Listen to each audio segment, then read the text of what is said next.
So legacy goes a long way. I've been very blessed to have my board and community come along on a project I want to share with you in just a moment. But before I do that, I want to reach out to a few people in the audience to say thank you. The work we're doing, and you see the title Classrooms Without Limits, is just terrific work for our kids. It wouldn't be possible without us having the ability to access a number of people that are actually here today. As I was looking around the room, I was very surprised. I shouldn't have been, but I can tell you we've sent staff out to Coachella Valley, out to Daryl's district. We've had talks with the folks at Corcoran. Let's see, I know we've been to Fullerton quite a few times. In fact, I think I've got 3 administrators I've stolen from Bob over the years, or at least Fullerton alumni. And Barbara Nimco has been instrumental. We've had several conversations and sent folks up to the Napa Valley County Office of Ed. And so a lot of what you'll see is a compilation, frankly, of a lot of those conversations in our planning for technology at the Buena Park School District. So first, let's talk about it. Buena Park School District, I'm going to talk a little bit about who we are, and then I'm going to talk about Classroom Without Limits. I'm going to try and hit on all 5 points: infrastructure, digital learning, cultural shift, community connections, our environments for classrooms, and iPad rollout. That sounds like a lot, but I'm going to work right through it. First off, Buena Park School District, urban district, 5,300 kids.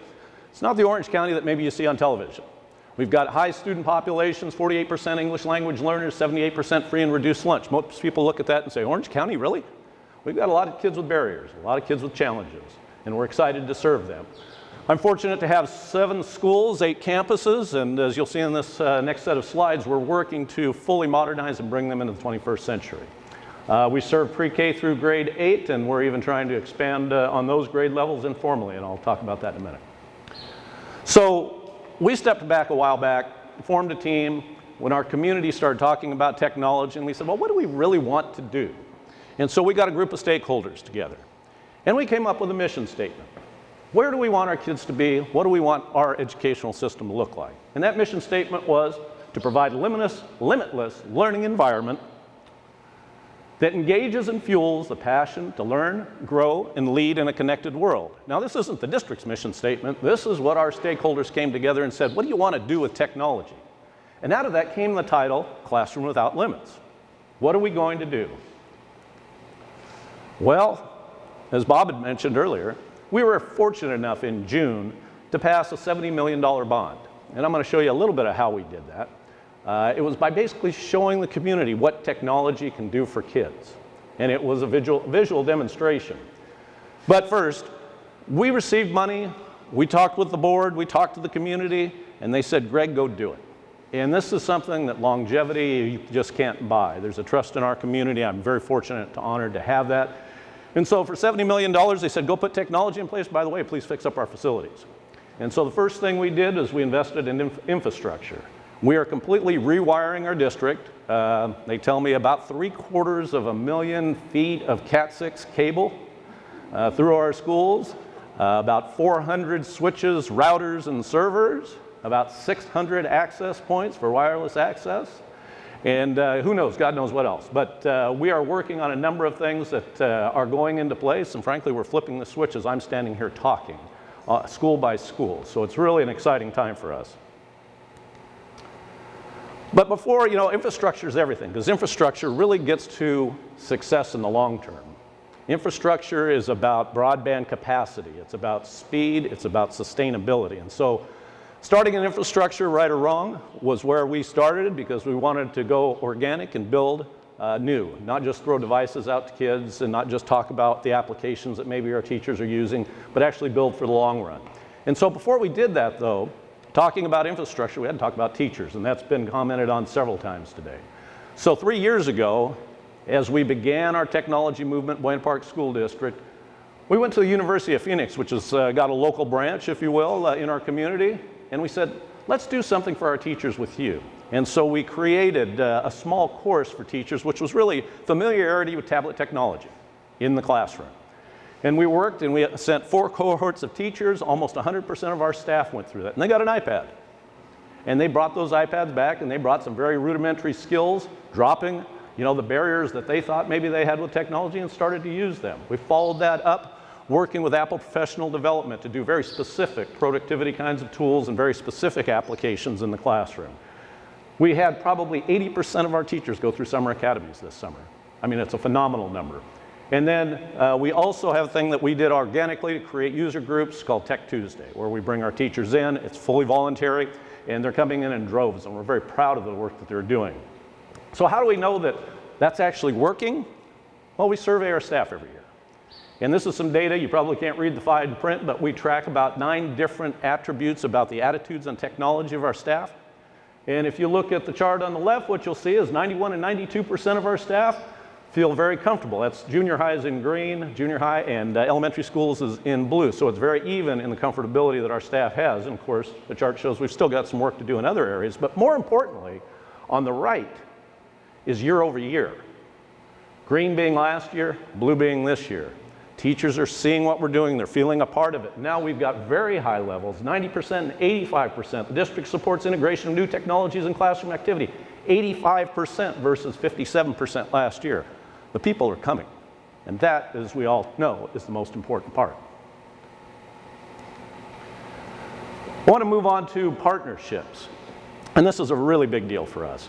We recently passed a joint resolution with our Buena Park Library District, with our Buena Park City Council, and our school board leading the way to create a literacy program that reaches out to all kids in the community. And this can only be done if, in fact, you have the technology to do it. It's exciting because it not just uses the technology that we have and are putting into place and have in place for our kids in kindergarten through grade 3, but with the Footsteps to Brilliance program, which I know Barbara spoke a little bit about earlier, a fabulous English language acquisition course. We're going to use parents' mobile technology to go back in the community and get kids to work in a kind of a game system to acquire language before they get to our schools. And you know what? They're going to come to our schools, and we're going to know where their reading level is. Isn't that amazing? Because we all know how much time we spend in kindergarten or TK trying to characterize where our kids are. Wouldn't it be great to have them there and know as soon as they walk in the door where their deficits are, how strong they are in certain areas? We're going to be able to do that. We're going to reach out to all 85,000 adults within the Buena Park community to get to their kids, to have them in our program. And it's an exciting opportunity. Our city's on board, but it only happens because we now have the technology to do that. Next step was facilities. Infrastructure, professional development, community support, community programming was facilities.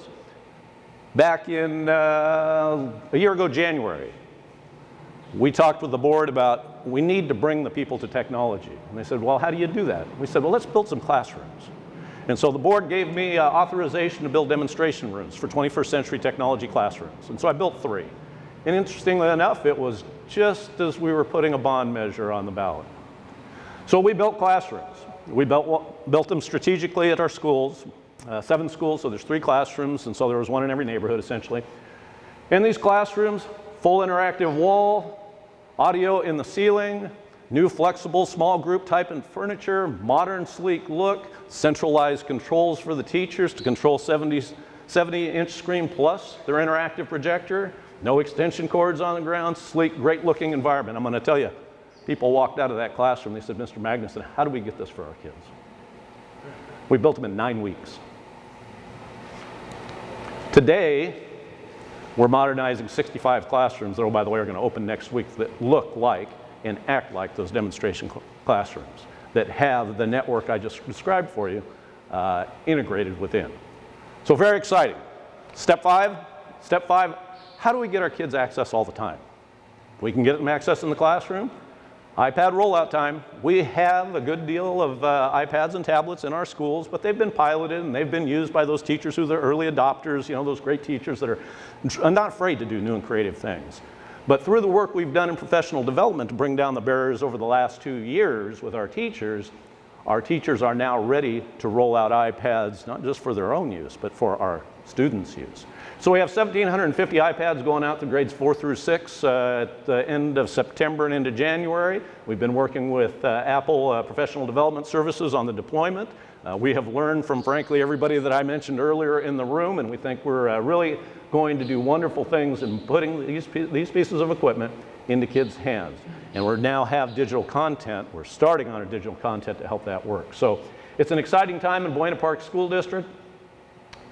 There are big things going on. We've set the foundation for what I think is going to be a fabulous opportunity for our kids in the future with technology. Next step is to work with folks like Discovery Education and others to really bring digital content in large packages to our kids. And so thank you for having me here today. I'm very happy to share with you. Thank you.